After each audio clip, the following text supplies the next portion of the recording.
नमस्कार, मी राहुल कुलकर्णी. मी नेहमी हा प्रयत्न करतो, की तुम्हाला नवीन उद्योगाच्या कल्पना सुचाव्यात. पण त्या केव्हा सुचतील, जेव्हा तुम्ही काही काळ उद्योग करण्याच्या आधी व्यवसायात किंवा नोकरीमध्ये असता काही काळ आणि व्यवसायात सुरुवातीच्या टप्प्यामध्ये टप्पे-ठोणगे खाल्ल्यानंतर मग तुम्ही व्यवसायामध्ये यशस्वी होता. आता बऱ्याच लोकांना हे कळत नाही, कारण जेव्हा तुम्ही उद्योग जगतातल्या अनेक मंडळींशी बोलता, तेव्हा त्यांची गरज आणि तुमचं शिक्षण ह्याचा ताळमेळच बसत नाही. त्यांना काहीतरी वेगळंच हवं असतं आणि तुमच्याकडे अ, तेवढी क्षमता नसते. आत्ता एक खूप छान, कारण मी काही भाषणं आत्ता ऐकली आणि माझ्या असं लक्षात आलं, की एखादा व्यक्ती तो ज्या क्षेत्रातला तज्ञ आहे, त्याच्यात तो मास्टर असू शकतो. त्याच्याकडे खूप स्किल चांगली असू शकते, पण त्याच्याकडे ह्युमन रिसोर्स मॅनेज करण्याची स्किल असत नाही.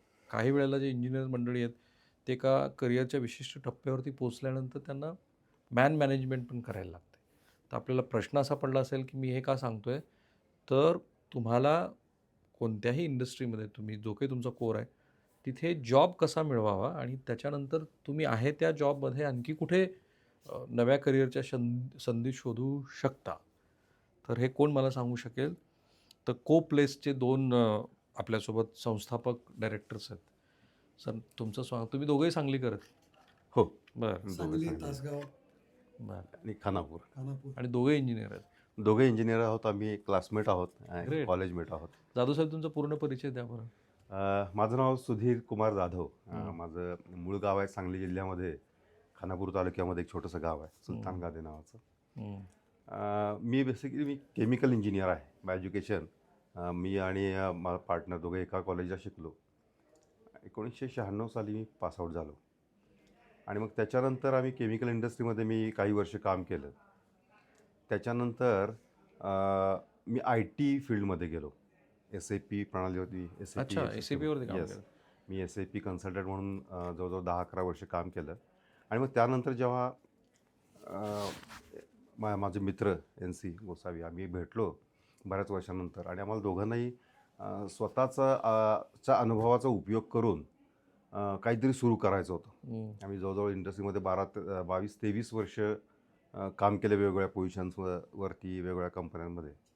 मला असं वाटलं की आता आपलं स्वतःचं आपण काहीतरी सुरू करावं आणि फाईन. मग आम्ही 2019मध्ये आपली स्वतःची प्लेसमेंट कन्सल्टन्सी सुरू करण्याचा निर्णय घेतला.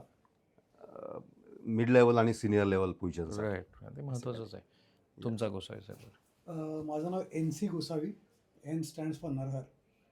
सुधीरनी बाकी सगळे आमच्या असोसिएशनबद्दल माहिती दिलीच आहे. हं, माझा अनुभव असा होता, मी मायको बॉश नाशिकला कंपनी आहे, तिथं मी 9 वर्ष काम केलं. मॅन्युफॅक्चरिंगमध्ये होतो मी. मी मेकॅनिकल इंजिनियर आहे. तिथं काम करत असताना मी त्यांच्या इंटरनल IT डिपार्टमेंटला मला ट्रान्सफर मिळाली, कारण मी तिथल्या हं. कंपनीचं जे ERP सॉफ्टवेअर असतं त्याच्या इम्प्लिमेंटेशनमध्ये होतो. तिथून नंतर मग मी चेन्नईला होतो. रेडिंग्टन इंडिया लिमिटेड नावाची कंपनी, जी मेजर सेल्स अँड डिस्ट्रीब्युशन बिझनेसमधली कंपनी आहे भारतातली, IT हार्डवेअर आणि सॉफ्टवेअरची. नंतर मग मी TCSमध्ये होतो. माझी शेवटची जी एम्प्लॉयमेंट होती ती TCSमध्ये होती. तिथं मी कॉर्पोरेट HR होतो. वर्कफोर्सचा हेड होतो मी मॅन्युफॅक्चरिंग व्हर्टिकलला. ग्रेट. आणि एक मोठी टीम होती. मी बरेच म्हणजे हायरिंग अप्रूव्हल्स असायचे माझ्याकडे. तिथं मला हायरिंगचं भरपूर एक्सपोजर मिळालं होतं. मग 2019ला सुधीर जसं म्हणाला, की आपण काहीतरी स्वतःचं करूया असं वाटत होतं. सुधीर ह्या डोमेनमधला नव्हता, पण त्याला डोमेनचं मी सांगितलं, "तू काळजी करू नको. हं, आपला जो एक आधीचा 22 वर्षाचा अनुभव आहे, हं, तो काही वाया जाणार नाही. तुला ते सगळं जमून जाईल." सुधीरनं आणि मी प्लेसमेंटचा बिझनेस सुरू केला. हं. आम्ही जसं सुधीरने सांगितलं, आम्ही बऱ्याच सिनियर पोझिशन्स क्लोज केल्या जातात गेल्या 6 राईट. वर्षात. 150 लोकांचं तुम्ही 150 लोकांना आम्ही काम हं. केलं आणि साधारण 15 एक इंडस्ट्री व्हर्टिकलसाठी आम्ही काम करतो. ग्रेट. मॅन्युफॅक्चरिंग, त्या रिटेल, 15 व्हर्टिकल जे ते काही नावं सांगता येतील? Manufacturing, retail, FMCG, logistics, sales and distribution, pharma, IT. And some of the big names म्हणजे कंपन्या म्हणता तुम्ही? कंपन्या तर भरपूर आहेत. म्हणजे हं. असं मला पर्टिक्युलरली असं सांगता नाही येणार. पण फाईन. लिपी डेटा सिस्टम्स नावाची कंपनी आहे. राईट. भरपूर काही ऑटोमॅटिक MNCs आहेत? इंडियन आहेत, MNCs आहेत, राईट. IT कंपन्या आहेत हं. आणि लॉजिस्टिक्समधले आहेत. कॅश लॉजिस्टिक्समधले कंपनीबरोबर काम केलं आहे. जसं मी म्हटलं 15 व्हर्टिकल्स आहेत इंडस्ट्रीचे. राईट. म्हणजे मी मगाशी सांगितलं त्यात हं. इंजिनिअरिंग आहे, इंजिनिअरिंग हं. प्रोक्युरमेंट अँड कन्स्ट्रक्शन आहे हं. किंवा मीडिया आहे. भरपूर व्हर्टिकलसाठी करतो. नवीन नवीन ॲडही करतो आम्ही. जसं आम्हाला बँडविड्थ अलाव करते हं. त्याप्रमाणे. तर ते करतो. आणि एकच झालं, आम्ही कंपनी सुरू केली आणि पहिला लॉकडाऊन लागला 2019ला. 2019च्या 20च्या सुरुवातीलाच आमचं पहिलं काम सुरू झालं होतं. पण आम्ही त्याच्यातून तावून सुलाखून पुढे निघालो असं म्हणूया. अच्छा. दोघांना एकच कॉमन प्रश्न आहे. हं. मिड लेवलला येईपर्यंत हं. बहुधा वयाचा एक विशिष्ट टप्पा गाठलेला असतो तुम्ही. बरोबर आहे. बरोबर. आणि खरी अडचण जी असते नवीन स्विच करताना ती मिड लेवलचीच असते माझ्या अनुभवानंतर. तर ही सिच्युएशन का क्रिएट होते आणि मग अशा वेळेला काय करायला हवं?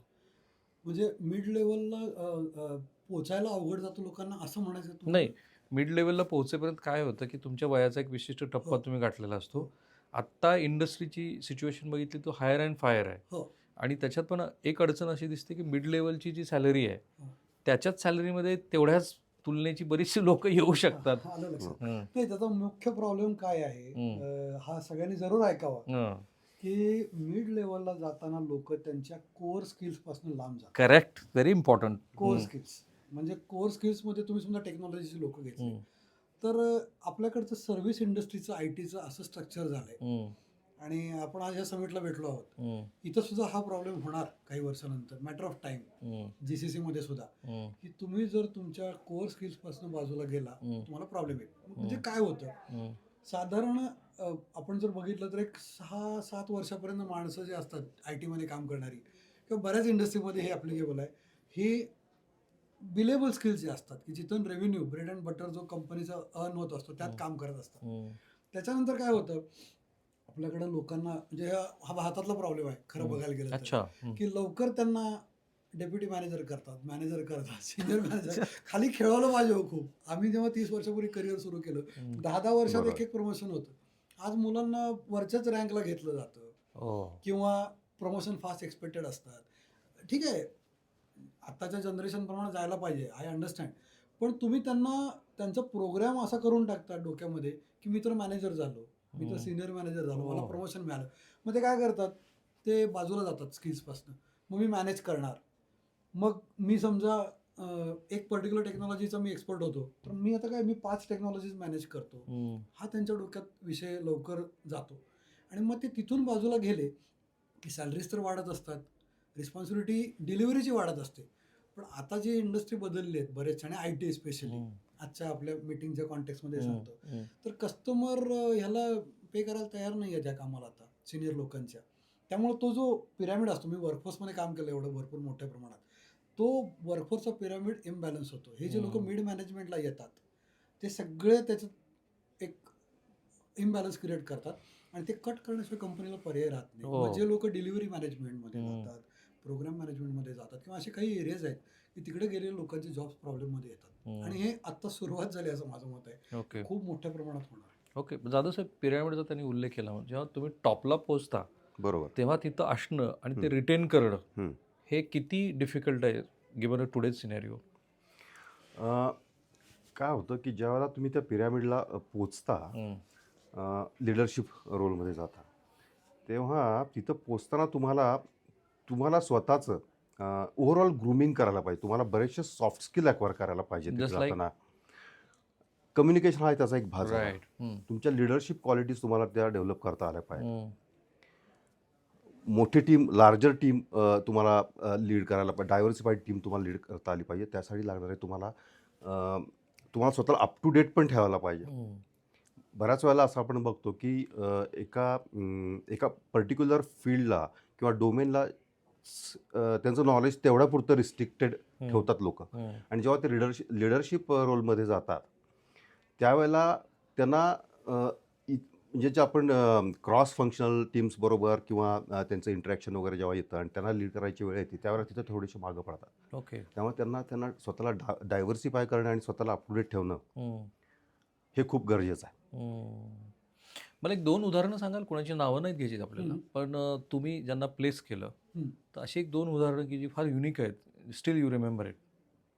म्हणजे चॅलेंजेस Challenges वाले. होते. आम्ही पहिला जेव्हा लॉकडाऊनमध्ये काम सुरू केलं, अगदी पहिला लॉकडाऊन लागला आणि ATM इंडस्ट्री जी आहे त्याच्यात आम्ही काम करतो भरपूर. ओके. तर तिकडे एका क्लायंटला नॅशनल सर्व्हिस डिलिव्हरी हेड हवा होता. बरं. आणि नॅशनल सर्व्हिस डिलिव्हरी हेड जर मिळाला नसता तर त्यांची जे ATM भारत देशामध्ये पूर्ण सगळीकडे आहेत त्याच्या सगळ्या सर्व्हिसचे ऑपरेशन्स रन कसे होणार. एक तर Fine. लॉकडाऊन, त्यात हे क्रिटिकल ऑपरेशन्स. मग ATM इंडस्ट्री ही गव्हर्नमेंटनी काय क्रिटिकल याच्यात डिक्लेअर केलेली होती, म्हणजे इसेन्शियल सर्व्हिसेसमध्ये, आणि तो माणूस घेणं गरजेचं होतं. मग त्यांचे इंटरव्ह्यूज अरेंज करणे, त्या कॅन्डिडेट्सना त्या काळात ट्रॅव्हल करायला लावणे, त्यांचे राईट. सगळे पोलीस अप्रुव्हल्स घेणे ट्रॅव्हलसाठी. ऑल ओव्हर द इंडियापासून ते लोकं ट्रॅव्हल करत मुंबईला आले इंटरव्ह्यूला. हे करून आम्ही एक त्याचा कन्व्हिन्स करून लवकर घेणे, माणूस लवकर जॉईन करून घेणे, अशी एक पोझिशन आम्ही क्लोज केली. आणि client was very happy. Okay. कारण खूप छान काम त्यांचं इम्पॅक्ट होऊ दिलं नाही. एकतर कंपनीच घरातनं काम करत होती अख्खी. त्या परिस्थितीत नॅशनल सर्व्हिसकडे मिळणं, राईट. आणि मग तो त्यांचे सगळे सर्व्हिसचे ऑपरेशन्स, मी सर्व्हिस म्हणतोय, सेल्स म्हणत नाही नाही, आलं लक्षात. विकल्यानंतर सर्व्हिस सगळे रन कसं होणार. त्यांची ग्राउंड इंजिनिअरिंगची टीम असते 500-600 लोकांची भारतात. त्या सगळ्यांना नेतृत्व देणं आणि ते ऑपरेशन चालू ठेवणं हे किती आवश्यक. पण ही कोविडची एक्सेप्शनल केस झाली. हा. नॉर्मल केसमध्ये नॉर्मल केसमध्ये तर आम्ही खूप चॅलेंजिंग पोझिशन्स क्लोज केलेले आहेत. Right, like one of the म्हणजे आता उदाहरण जर द्यायचं झालं समजा, तर एक मॅन्युफॅक्चरिंग कंपनी आहे आणि त्यांना चीफ ऑपरेटिंग ऑफिसर हवा आहे, अशी सिच्युएशन होती.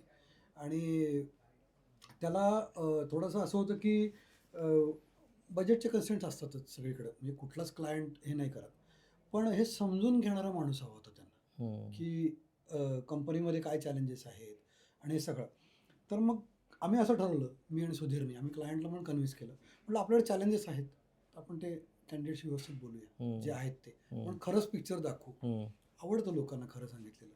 तर त्याच्यातनं आम्ही ती पोझिशन क्लोज केली. दुसरं उत्तम उदाहरण देतो, एक कंपनी आहे, मला आत्ता आठवलं, हेच खरं जास्त चांगलं उदाहरण, relevant that has really given us lot of satisfaction, असं मी म्हणेन. की एक खूप मोठी कंपनी आहे भारतातली, तुम्हाला सांगता येणार नाही नाव, पण तिथं स्ट्राईक झाला 2019ला. 2020ला सिनियर मॅनेजमेंट सगळी बाहेर पडली, कारण कंपनीचे ऑपरेशन्स मेजर इम्पॅक्ट झाले. मग अशा ज्या कंपन्या असतात ना, की ज्या प्रॉब्लेममध्ये येतात, त्याच्यात बरेच आपल्याकडचे इन्व्हेस्टर्स आहेत, व्हेंचर कॅपिटलिस्ट वगैरे, ते इन्व्हेस्ट करतात. तर एका व्हेंचर कॅपिटलिस्टनी काही 100 करोड तिकडे इन्व्हेस्ट केले, आणि कुणीतरी त्यांना आमचं नाव सांगितलं की आम्ही चांगलं प्लेसमेंटचं काम करतो. 2020-21मध्ये ते आमच्याकडे आले आणि त्यांना HR हेड हवा होता. आता कंपनीचं नावच एवढं मीडियामध्ये खराब झालं होतं की आता यांना माणूस कुठून द्यायचा, आणि मग ती दिली पोझिशन तर अजून आम्हाला देणार होते ते. पण त्या मॅनेजमेंटने आम्हाला विश्वास दाखवला की आपण करूया, प्रॉब्लेम्स आहेत. तर मग मी म्हटलं ठीक आहे, आम्ही खूप वेळा पॅनलमध्ये जातो इंटरव्ह्यूच्या, सिनियर Okay. मॅनेजमेंटच्या. आम्ही त्यांना रिक्वेस्ट करतो की आम्हाला पहिल्या 2 इंटरव्ह्यूज ना घ्या, आमचं आवडतं काम आहे ते. आम्हाला ऐकता येतं, तास-तासभर इंटरव्ह्यू चालतात, ते आम्हाला शिकायला मिळतं, कंपनीची माहिती मिळते आणि कुठल्या डायरेक्शनला इंटरव्ह्यू चाललाय कळतं.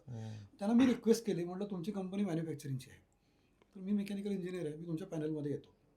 गेलो, 2 कॅन्डिडेट्स रिजेक्ट झाले. पण तोपर्यंत माझ्या लक्षात आलं की हे HR हेडचा कॅन्डिडेट जो आहे, जो MBA HR करून आलाय चांगल्या कॉलेजमधनं, आणि ज्याला 20-25 वर्ष एक्सपिरियन्स आहे, त्याला ते विचारतायत ते प्रश्न की इथले सगळे क्वालिटी सर्कल कसं रन करायचं, तुम्ही इकडे काय इनिशिएटिव्ह घ्याल मॅन्युफॅक्चरिंगमध्ये HR साईडने. मला खूप त्यांच्या प्रश्नाचं लक्षात आलं की यांना BE मेकॅनिकल विथ MBA केलेला माणूस पाहिजे. ओके. ऑफिसमध्ये दुसऱ्या दिवशी मी सांगितलं रिक्रुटरच्या टीमला आमच्या, सुधीरला म्हटलं, सुधीर सहज थांबूया आणि आपण ताबडतोब असे कॅन्डिडेट्स काढा, मला तुम्ही द्या. त्यातला पहिला कॅन्डिडेट मी काढला, त्याच्याशी मी बोललो आणि तो कॅन्डिडेट थ्रू झाला. आणि मी त्यांच्या मॅनेजमेंटला सांगितलं, मी तुम्हाला पाहिजे तो कॅन्डिडेट देतो, हा जर थ्रू होत नसेल तर आपण बोललं पाहिजे बघ, फाईन. मग काहीतरी घ्या. साधारण काय पॅकेज त्याला दिलं? त्याला साधारण दिलं 40-42 लाख रुपये त्याला पॅकेज दिलं त्यावेळी, आणि he is doing good. Great. आणि मग त्याचा पुढचा आम्हाला कॉन्फिडन्स येण्यामध्ये, कस्टमरने पुढचा बिझनेस देण्यामध्ये पण आम्हाला मदत होती. म्हणजे आणखी एक उदाहरण मला असं सांगता येईल, मला आठवलं की असंच एक नॅशनल हेड लेवलची पोझिशन होती आणि त्यांना तो कॅन्डिडेट पाहिजे तसं मिळत नव्हता. आमच्याकडे मोठ्या विश्वासाने काम दिलं होतं आणि त्यांची रिक्वायरमेंट अशी, आता मला तो टॉपिक डिस्कशनमध्ये पण होता मगाशी, की स्किल बेस्ड आणि qualification based, education qualification based selection.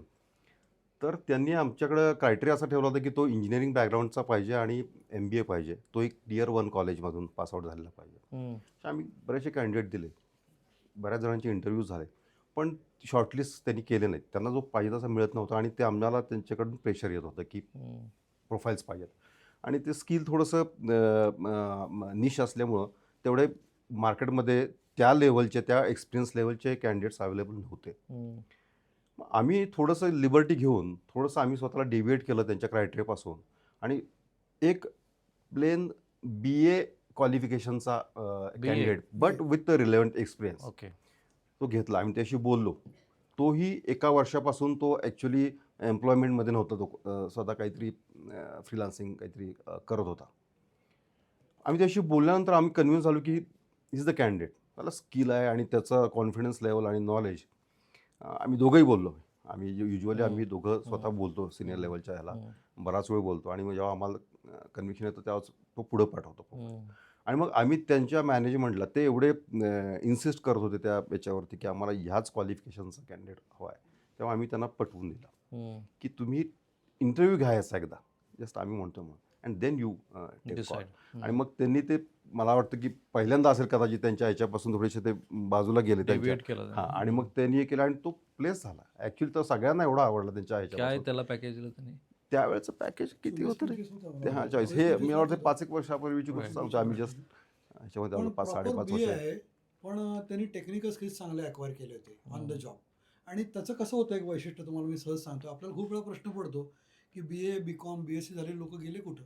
95, 2000, 2005च्या मधले. तुम्हाला उदाहरण म्हणून सांगतो मी की खूप मोठ्या प्रमाणात ह्या लोकांनी लॉजिस्टिक्स सेगमेंटमध्ये काम केलं. राईट. कॅश लॉजिस्टिक्समध्ये आहेत, ATMच्या डोमेनमध्ये आहेत. खूप ठिकाणी या लोकांनी खूप छान पोझिशन्सवरती आज चांगले रोल्स मिळवलेत आणि खूप चांगले पॅकेजेस त्यांना मिळाले. तर मला सांगायचं असं आहे की आत्ता इथं चर्चा सुरूच आहे स्किल्स आणि क्वालिफिकेशनची.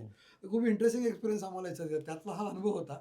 आणि लोकांनी अजिबात मागं सरकू नये. खूप इंडस्ट्रीज आहेत की जिकडं तुम्ही जर टिकून राहिला थोडंसं आणि आवश्यक ते स्किल्स जर तुम्ही अक्वायर केले तर तुम्हाला राईट ऑपॉर्च्युनिटीज क्रिएट होऊ शकतात. राईट. अशा आम्ही रोज उदाहरणं बघतो आमच्या व्यवसायात. ग्रेट. पण जाधव साहेब, तुम्ही आता ज्या कॅन्डिडेटचं उदाहरण दिलं, हो. अलीकडे हायर अँड फायर असल्यामुळं हम्म. आणि बऱ्याच वेळा आता टाटा वगैरे कंपन्यांचे पण आम्ही आता बऱ्याचशा बातम्या केल्या की त्यांनी 30मधनं बरीच लोकं काढली, हा. सडनली काढली ती. हो. आणि काही लोक एंटरप्रेन्योरशिपच्या दृष्टीनं पण काही काळासाठी बाहेर जातात. हो. त्यांना पुन्हा परत यायचं असतं. हम्म. तर अशा वेळेला की एक तर तुमचा जॉब गेलेला आहे आणि नवीन तुम्ही कामाच्या शोधात आहात, हम्म. हे किती अवघड आहे कुठल्याही उमेदवारासाठी नवीन ह्या मिड लेवल किंवा टॉप लेवलला जॉब मिळून? अवघड आहे. Right. अवघड आहे. कारण तेवढं सोपं निगोशिएशन नाहीये. तुम्हीच करू शकत नाही. करू शकत नाही. हम्म. त्यांना थोडंसं कॉम्प्रोमाइज करावं लागतं पुन्हा एकदा रिएंटर करण्यासाठी ह्याच्यामध्ये. ठीक आहे, ते तुमच्या रिम्युनरेशनच्या ह्याच्यामध्ये असेल, तुमचे एक्सपेक्टेशन असेल किंवा थोडंसं लोकेशन वाईज तुमचे एक्सपेक्टेशन्स तुम्हाला थोडंसं त्याच्यावरती कॉम्प्रोमाइज करावं लागेल. पण ते अशक्य नाही. राईट. हो. ते तुम्ही even though you are out of Yes, from your yes. Job for more than 4 as long years. As okay. त्या पिरियडमध्ये तुम्ही वर्किंग आहात. म्हणजे राईट. तुम्ही त्या Something you are doing something there. You are doing on your own, because you are again gaining some experience. त्याच्यामध्ये तुम्ही एम्प्लॉयमेंटमध्ये नसाल, सेल्फ एम्प्लॉयमेंटमध्ये असाल, but you are in the process. तुम्ही त्या ह्याच्यामध्ये आहात, वर्किंग आहात. राईट. तर थोडंसं डिफिकल्ट होतं, पण ते अशक्य नाही. Right. कारण आम्ही बघितलं, आम्ही प्लेस केले. सुधीर म्हणाला त्याच्यात मी एक ऍड करतो की you are gaining some experience. Sudhir म्हणाला आता उलट असं कंपन्या बघतायत खरं. आम्ही तर सर्रास जस्टिफाय करतो की हा मध्ये 2 वर्ष गॅप घेतला, but he was running his on business okay. आणि तिकडे त्याने एंटरप्रिनरशिपचा चांगला धडा घेतलाय. तो शिकलाय, खूप शिकायला मिळतं. आम्ही खूप शिकलो गेल्या 6 वर्षात खरं सांगायचं तर.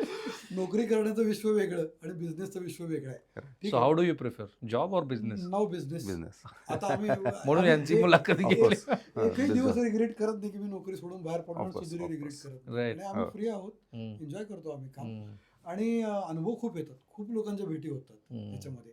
तर विषय असा होता की तो जो अनुभव मिळतो एंटरप्रिनरशिपचा, तो स्टार्टअप असतो, त्याचा काहीतरी त्यांनी गोष्टी केलेल्या असतात, धडपड केलेली असते, त्याच्यातनं तो उभा राहायचा प्रयत्न, ह्याला सुद्धा हल्ली खूप वेटेज मिळते कंपन्यांमध्ये. ओके. ह्यालाही अजिबात या लोकांनी इग्नोर करायला नाही पाहिजे. असं काही एवढं नाही. सुधीर म्हणाला तेही खरंच आहे, तेवढं चॅलेंजिंग आहे परत एंट्री करणं, पण ते तुम्ही कुठल्या एजला आहात. हां. एक शब्द मग अशी तुम्ही वापरला की आम्ही चांगली प्लेसमेंट करतो. त्याचा अर्थ काय? चांगली प्लेसमेंट म्हणजे काय माहिती आहे का? मी सांगतो की आम्ही कायमच फेअर राहतो. कंपनीला आहे ना, आम्ही सांगतो की तुमचं मार्केटमध्ये तुमची पोझिशन काय आहे, टॅलेंटचं मार्केट तुमच्याकडे कसं बघते. ओके, तुम्ही स्वतःला ओव्हर एस्टिमेट करू नका. मार्केट एवढं इझी नाही आहे टॅलेंटचं. त्यांना जाणीव करून द्यायला लागते की आपण कुठं आहोत टॅलेंट मार्केटमध्ये, आपण कुणाशी कॉम्पिट करतो आहोत, कुठून लोक आणायचे आहेत, कॅन्डिडेटचे एक्सपेक्टेशन्स काय आहेत मार्केटकडनं. म्हणजे not only in terms of monetary gains, कॅन्डिडेट्सना करिअर ट्रॅक क्लॅरिटी लागते. करेक्ट. सिनियर मॅनेजमेंटवरती काम करतो आम्ही, त्यांना खूप व्हिजिबिलिटी लागते पुढची की काय होणार, मला 5 वर्षांनी काय होणार, 10 वर्षांनी काय होणार, ते सगळं. हे तिकडचं झालं. कॅन्डिडेट्सना आम्हाला तेवढंच फेअर राहून सांगावं लागतं की बाबा तुझ्या अपेक्षा आहेत ते बरोबर आहेत, ते तुझ्या जागी बरोबर असतील, पण मार्केट तुला खरंच काय देऊ शकतं हे देऊ शकतं. ह्याच्या पलीकडे जर तू काही अपेक्षा करत असशील तर तसं होणार नाही. कारण आम्ही रोज ह्या फील्डमध्ये 24/7 आहोत. त्याला समजावून सांगायला लागतं आणि त्याच्यातून तो मॅच आणावा लागतो. Right. लग्न जुळवल्यासारखं ते जमलं की मग मस्त जमतं, पण त्याला दोघांना समजून सांगावं लागतं व्यवस्थित. याला मी राहुलजी चांगली नाही, placement मला दिली. या मुलाखतीतनं ना खूप नव्या गोष्टी कळतायत आणि तुम्हाला त्याच्यात एंट्री लेवलला मी आणखी आलेलो नाही, मी एंट्री लेवलला विचारत, पण आता CFO, हं. CEO हं. किंवा HR हेड हं. ह्या लोकांच्या, कारण आता ह्या सिनियर लेवलच्या पोस्टिंग आहेत, ह्या वेळेला कंपन्या काय विचार करतात? माणूस घेताना येस. नाही, आता आहे ना, मी सांगतो पर्पज ड्रिव्हन करिअर बघितले जातात. ओके. ज्या कंपन्या खरं सिस्टमॅटिक विचार करतात त्या पॉईंट ऑफ व्ह्यूने सांगतो आमच्या क्लायंटच्या, आणि हे फ्युचर आहे म्हणून त्या दृष्टीने सांगतो. कंपन्या बघतात की आम्ही ह्या पर्पजने काम करतोय, हा येणाऱ्या कॅन्डिडेटचं पर्पज काय आहे, ह्याला काय पाहिजे करायचं. म्हणजे एक आणखी स्पष्टता आणा त्याच्यावर. थोडक्यात सांगायचं तर एखादी कंपनी असते की ज्याला इंजिनिअरिंगमध्ये एक्सलन्स हे त्यांचं ध्येय असतं. राईट. येणारा कॅन्डिडेट समजा आपल्याला CTO घ्यायचा आहे किंवा इंजिनिअरिंगचा व्हाईस प्रेसिडेंट घ्यायचा आहे, ते बघतात याला खरं एक्सलन्समध्ये नेण्यात महत्त्व आहे का. जर्मन कंपन्या इंजिनिअरिंग एक्सलन्ससाठी ओळखल्या जातात आणि ते बघतात की हा माणूस त्या माइंडसेटचा आहे का, तशा कंपन्यांना आलाय का. हे उदाहरण सांगितलं. पण ते काय चेक करतात, म्हणजे काय त्याचं वाचन बघतात, त्याचा करिअर गोल बघतात, नाही काय? नाही नाही मुख्य हे बघितलं केपॅबिलिटी तर बघायलाच पाहिजे. ऑब्विसली तेच ते काम तर केलंय तेच की काय नाही. मुख्य. हां. त्याच्यानंतर कल्चरल फिट बघितला जातो. हा आपल्या बरोबर काम करू शकेल का, याच्या व्हॅल्यूज आहेत त्या मॅच होत आहेत का, याचं पर्पज जे आहे आयुष्यात ते आहे का. खूप मोठ्या प्रमाणात हे बघितलं जातं की हा जॉब हॉपिंग म्हणून बघत नाही आहे ना, की यायचं Exactly. 1 वर्ष काम करायचं आणि आणखीन Okay. मोठं जॉब घेऊन जायचं. तसं नसतं. ते करिअर ट्रॅकवरनं लक्षात येतं, स्टॅबिलिटीवरनं. जे लोक स्टॅबिलिटीला compromise stability does matter. Of course Huge. Of course Okay. हो खूप म्हणजे नक्कीच, खूप. कंपन्या, मी जर सांगतोच की कॅन्डिडेट्सना ठीक आहे, थोडं कंपन्यांनी समजून घेतलं आताच्या मार्केटमध्ये की पूर्वी लोक 7-8 वर्ष एका ठिकाणी काम करायचे. आता ठीक आहे, तुम्ही 3-4 वर्षाचा जरी करिअर ट्रॅक एका ठिकाणी Okay. ठेवला पाहिजे. Very senior important. मॅनेजमेंटने सुद्धा तुम्ही असं जर का तुम्ही चेंज करायला लागला, हातात घेत नाहीत प्रोफेस. आम्ही देतच नाही पहिली गोष्ट. ओके. आम्ही म्हणजे मी तर रिक्रुटर्सना रागवत असतो, तुम्ही मला करिअर ट्रॅक चांगला नाही तो का दिला प्रोफाईल. देतच नाहीत ते आता असे प्रोफाईल आमच्याकडे. आम्ही चांगल्याच कॅन्डिडेट्सकडे जातो आणि सर्रास चांगल्याच याचे करतो. तर असं बघितलं जातं. ते आता बघायचा दृष्टिकोन बदललाय. शिवाय कंपन्या हे पण बघतात की हा न्यू एजला मॅच करतोय का. आज तुम्ही AI पासून लांब राहू शकत नाही. पूर्वी ठीक आहे, एक्सेल वर्ड येत होतं, पॉवर पॉईंट येत होता, फोनवर चांगला बोलत होता, संपल्या गोष्टी. आता नाहीये. AI स्किल्स इक्विप केलेत का, ती लर्निंगची तयारी आहे का, आताच्या नवीन एजमध्ये सस्टेन होऊ शकेल का, सगळ्याच Exactly. गोष्टी ह्याच्यात मॅटर करतात. राईट. आताच्या तर दादा साहेब, does age matter for senior position? आणि साधारणपणे हा प्रश्न तुम्ही लक्षात ठेवा, साधारणपणे मी मिड लेवलचे ज्या कॉस्ट कंपनी आहे ते मी विचारली, आणि त्या हायर लेवलला साधारणपणे काय आहे सध्याची सिच्युएशन?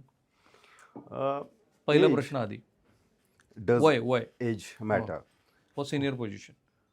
हो मॅटर करतं. बरं. ज्या वेळेला एखाद्या कंपनीची रिक्वायरमेंट अशी असते की त्यांना ट्रान्सफॉर्मेशन करायचं असतं, त्यावेळेला they are looking for younger more dynamic people. Okay. ठीक आहे.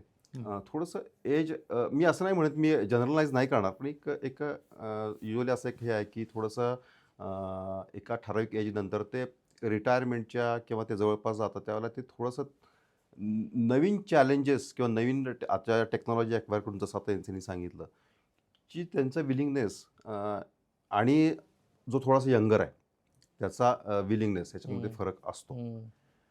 थोडंसं हेल्थ इश्यूज पण आहेत मॅटर करतात किंवा एक्सेप्शन्स असतात, ऑफकोर्स आहेत, पण थोडं मॅटर करतं जेव्हा कंपनीला एखादा त्यांची स्पेसिफिक रिक्वायरमेंट असते. जसं आमच्या एका कंपनीसाठी आहे की त्यांना आता ते असे लीडर पाहिजेत who can bring in the transformation. Okay. तर त्यासाठी त्यांना थोडेसे त्यांची रिक्वायरमेंट ही अशी येते की आम्हाला एका ठराविक एजच्या आतलंच पाहिजे. ओके. असेच बघा. ओके.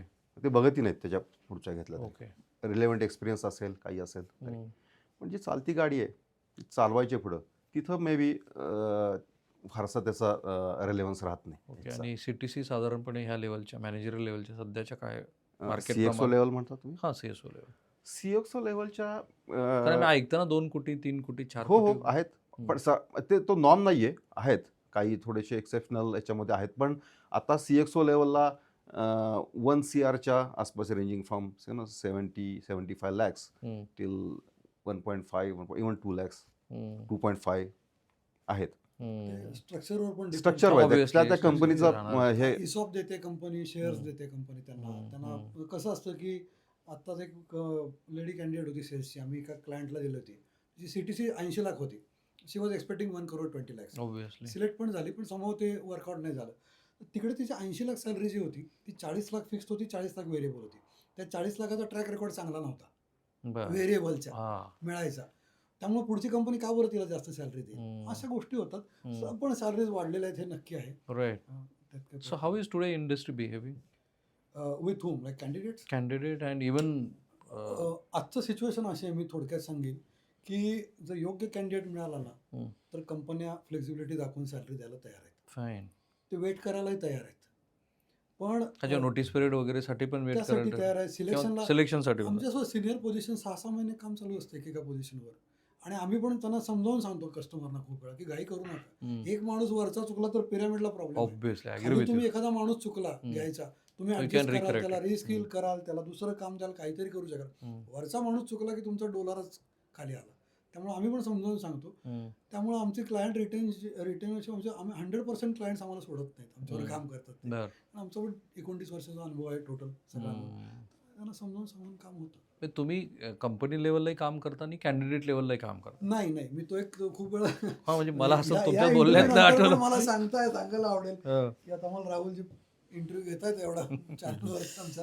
पण खूप वेळा काय होतं, कॅन्डिडेट्सना वाटतं की आम्ही कॅन्डिडेट्सना प्लेस करतो, मग ते रिझ्युमे पाठवतात, अरे मला जरा बघ, मला असं पाहिजे. कॅन्डिडेट चांगला असतो पण अशी प्लेसमेंट होत नाही कधी हो. की कॅन्डिडेट घेतला आणि त्याला प्लेस केला, अशी नाही. हम्म, आम्ही कस्टमर शोधतो, हम्म, त्यांना काय पाहिजे ते शोधतो आणि ते आम्हाला जेव्हा काम देतात ते काम त्यांच्या स्वतःच्या याच्याच्या टीम आतमध्ये असतात. हम्म, ते सोपं काम तर ते स्वतः करतात, हम्म, ते अवघड काम ते आम्हाला देतात. पण असं नका, अवघड काम करण्यातच तर मजा आहे. हम्म, तर मग ते काम आम्हाला जे देतात त्यांना योग्य कॅन्डिडेट शोधून आम्ही देतो मार्केट. हम्म. आणि त्याचे वेगवेगळे चॅनल्स आहेत, जॉब पोर्टल्स आहेत, नेटवर्क आहे, लिंकडिन आहे, आमचा स्वतःचा डेटाबेस आहे.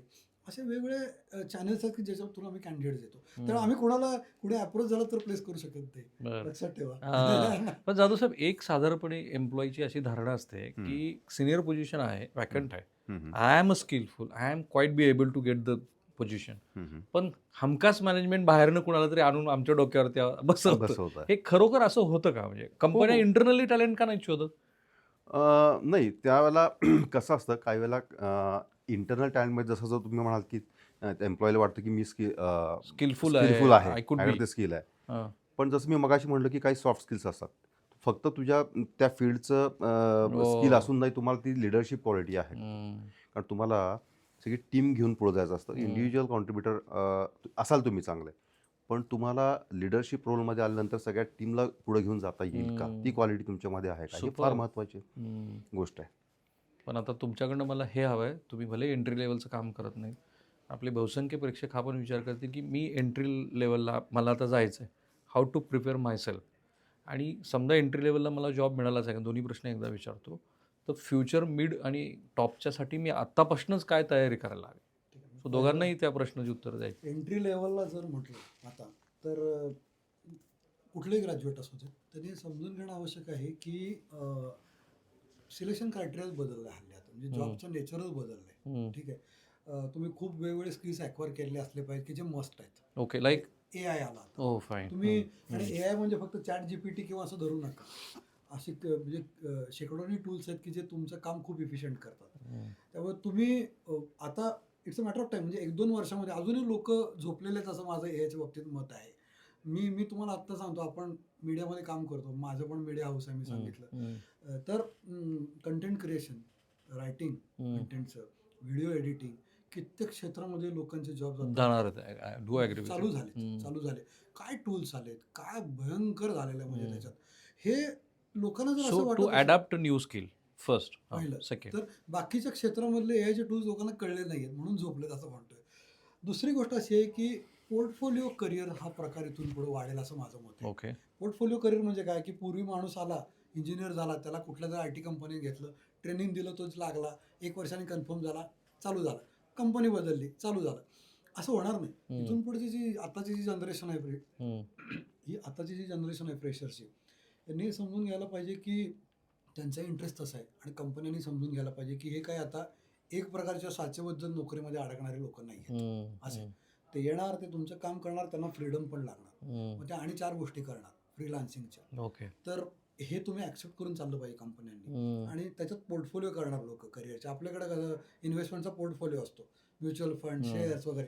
तसे लोक आता जॉब घेणार आणि Fine. चर्चा अशा होणार की तुझ्या पोर्टफोलिओत हे आहे का, ते आहे का, असं होणार. असे चेंज होतील. आणि तिथून पुढे जात असताना म्हणजे तुम्हाला जॉब मिड लेवलला आता. की मिड लेवलला सरकत असताना हे आत्ता सांगणं फार कठीण झालं, अशी हो, परिस्थिती आहे. बघा बरं. आत्ता सांगणं फार अवघड आहे. माझा प्रश्न व्हॅलिड आहे मग. अतिशय हम्म. उत्तम. आजच्या आपल्या डिस्कशन मधला हा सगळ्यात इंटरेस्टिंग प्रश्न विचारला हम्म. की इतकी अनसर्टन्टी आहे याच्यामध्ये, खूप अनसर्टन्टी आहे.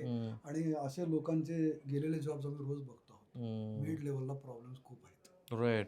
तुम्ही ते अतिशय डोळे आणि कान उघडे ठेवून लोकांनी इथून पुढे करिअरची जर्नी चालू ठेवली पाहिजे. करिअर त्याला खूप काम आहे, खूप स्कोप आहे, प्रश्नच नाही अजिबात. म्हणजे घाबरायचं कारण नाहीये. इक्विप करणं आवश्यक आहे स्वतःला, जे काय to with the new tools. Okay, Jadhav साहेब तुमचं पण मत मला.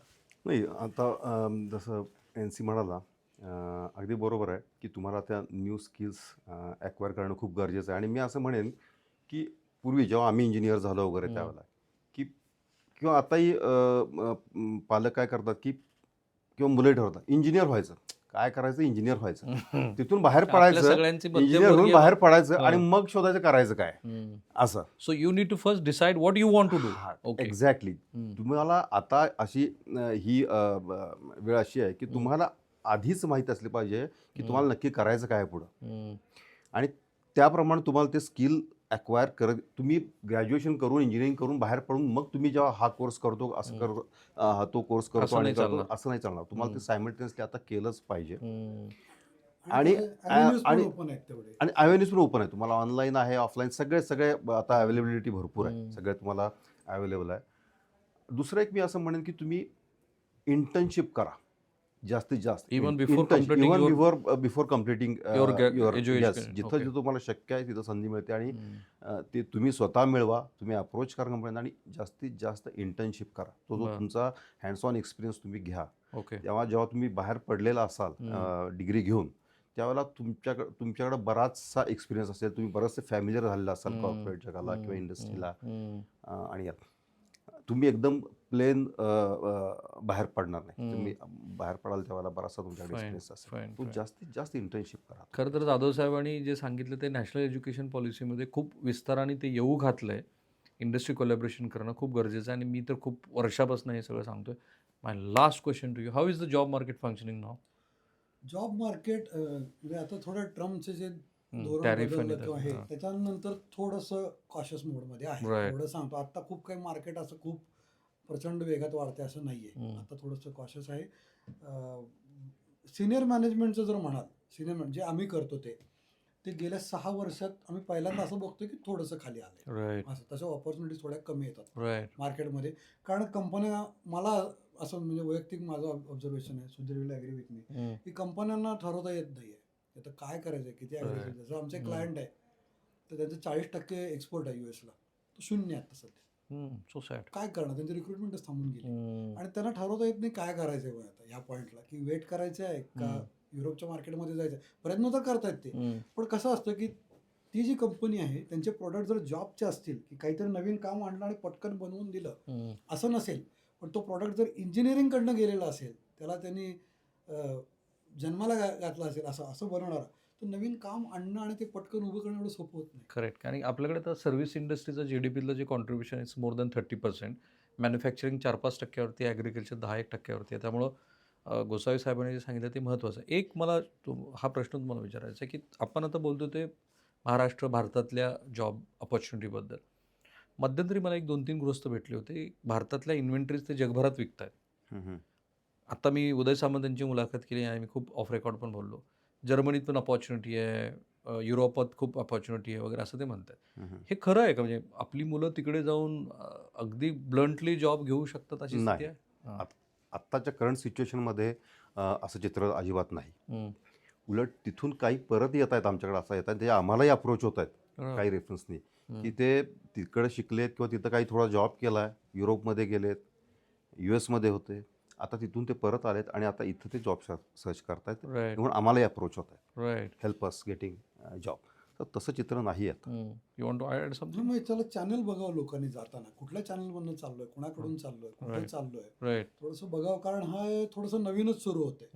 गल्फ कंट्रीजमध्ये जाणं त्याला काही ठरलेल्या गोष्टी होत्या, लोकांना माहीत होतं. पण हे जे काही नवीन आपण आता ऐकतोय ते थोडंसं काळजीपूर्वक जायला पाहिजे एवढं. फाईन. बघा मी इथे थांबतोय कारण वेळेची मर्यादा आहे. मला माहिती आहे की सगळ्याच प्रश्नांची उत्तरं मला नाही घेता आली. आहेच आपल्याला या व्हिडिओच्या कमेंट बॉक्समध्ये तुम्ही टाका. आता तुमचा नंबर शेअर केला तर तुम्हाला असंख्य फोन येतील. Is there any option people could approach to you I mean through portal or email I D देऊ हां, द्या, सांगा. शकतो. आमच्या कंपनीचा ईमेल आय डी देतो. हम्म. contact @coplaced.com Fine. COPLACED Right. coplaced.com. तर ह्या ईमेलला तुमच्या काही क्वेरीज असतील तर टाका. आम्ही नक्कीच मार्गदर्शन म्हणून आम्ही we are more than happy. आम्ही Fine. विकेंडला वगैरे चेक करत जाऊ ईमेल्स. कधी उशीर झालाच तर आम्हाला थोडासा वेळ द्या. So how do you charge? You charge to company or you charge to We candidate? charge to the company. Company. Not to the candidate. No, no, काही एक never. पैसा नाही, कॅन्डिडेटला fine. नाही. कॅन्डिडेटला कोणी जर चार्ज करत असतील तर त्या कंपन्यांपासून सावध राहा. राहुल फार ब्रिलियंट, मी फॅन आहे राहुलचा. Thank you, sir. Thank you. पहिल्यापासून असे प्रश्न विचारतो की नाही मला लोकांच्या मनातले प्रश्न विचारायचे. नाही नक्की. company Anyways, search करा. Thank you both of you. मी पुन्हा सांगतो वी नेवर प्रमोट एनीबडी. मला 5 मिनिटापूर्वी ते भेटले आणि मला लगेच लक्षात येतं की महाराष्ट्राची गरज काय. मला लक्षात आलं की आत्ता जॉब ऑपॉर्च्युनिटीज लोक शोधत आहेत आणि ती कायमच असते लोकांना गरज कामाची. त्यामुळे मी पुन्हा सांगतो की मी कुणाचं कधीही प्रमोशन करत नाही. पण महाराष्ट्राची गरज काय आहे आणि ह्या मंडळींनी महाराष्ट्रासमोर आल्यानंतर अनेक तुमच्या मनातल्या प्रश्नांची उत्तरं तिथं मिळतात आणि म्हणून तुम्ही हे व्हिडिओ अधिकात अधिक लोकांपर्यंत जाऊ द्या आणि उद्योगी बना. त्याबरोबर चांगल्या कंपन्याबरोबर करिअरसुद्धा तुम्ही सेट करू शकता. कॅमेरामन निकेतन मानेसह मी राहुल कुलकर्णी, NDTV मराठी, पुणे.